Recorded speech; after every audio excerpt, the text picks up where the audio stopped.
Aaron Burr, who many remember for his famous duel where he killed Alexander Hamilton, was also the vice president during Thomas Jefferson's first term in the office of the president.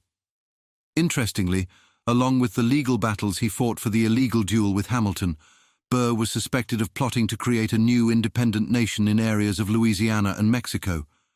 Obviously, this didn't happen, but what if Burr had succeeded in creating a new nation? It's well documented that after the duel, the disgraced Burr allegedly conspired with General James Wilkinson, the commander of the U.S. Army in New Orleans, to separate the Louisiana Territory and parts of Mexico from American control to form a new sovereign nation. Though their plot was uncovered, imagine if Burr's vision had come to fruition. The establishment of Burr's separatist republic, perhaps called New America or the United Territories, would have been an earth-shattering fracturing event in United States history. With control of the vital Mississippi River trading corridor and port of New Orleans, this new nation could have strangled America's westward expansion and economic lifeblood.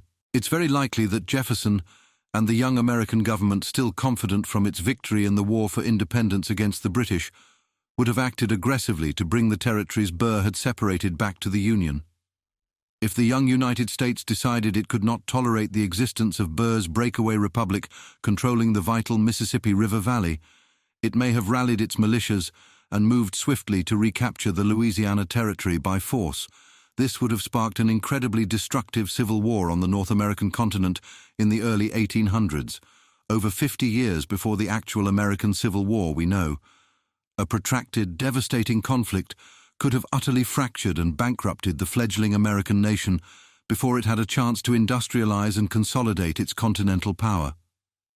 The war may have raged across multiple frontiers as Burr's forces potentially allied with Spanish territories, native tribes, and European interests, all seeking to undermine American unification.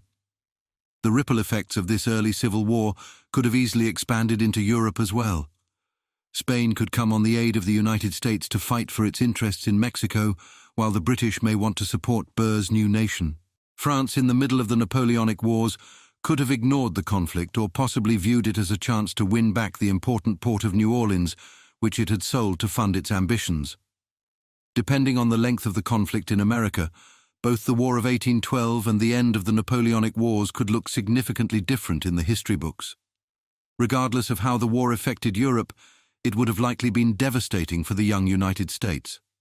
The US government and public would be utterly drained by years of enormously costly conflicts. The nation may never recover its economic and military strength. It could have remained fractured into multiple smaller, impoverished territories and power vacuums, ripe for European recolonization efforts by nations like Britain, France, or Spain, seeking to retake the lucrative lands. This balkanized post-war landscape flies in the face of America's well-known westward expansion and continent-spanning industrial growth. Instead of becoming an emerging global superpower by the late 19th century, the US would have remained fractured, its grand ambitions of territorial domination utterly derailed by the devastating consequences of this hypothetical early civil war sparked by the Burr conspiracy. In the second scenario we can imagine, the US pragmatically decided an immediate military intervention. To recapture the Louisiana Territory was unwinnable against Burr's coalition. They may have opted to grudgingly accept the existence of this separatist nation, at least temporarily, while rebuilding economic and military strength. This would have set up a tense, multi-decade Cold War between the established United States and the upstart Republic of New America, or United Territories under Burr's control. The two rival nations would vie for control over the vast western territories, aggressively expanding their spheres of influence and vying for allegiances among the Native American tribes that still held de facto sovereignty. In this second scenario, Burr's republic almost certainly gradually expands further into the Hispanic territories of northern Mexico and the American Southwest through diplomatic means or outright force of arms. This could breed fascinating cultural fusions and exchanges between the Anglo settlers, colonists, and established Spanish missions and towns.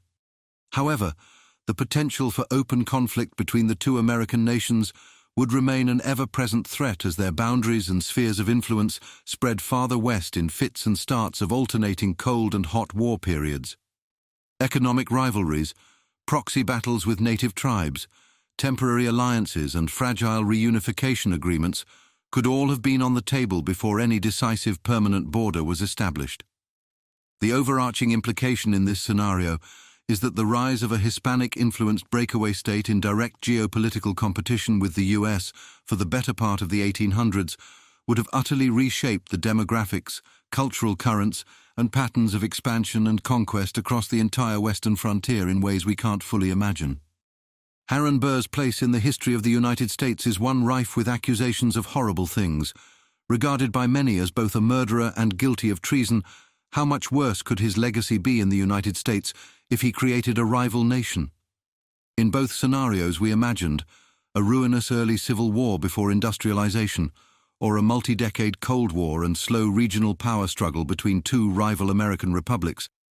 The successful separation of Aaron Burr's territory amounts to a pivotal fracturing that entirely derails the United States' well-known trajectory toward economic hegemony and continental domination for generations, if not permanently.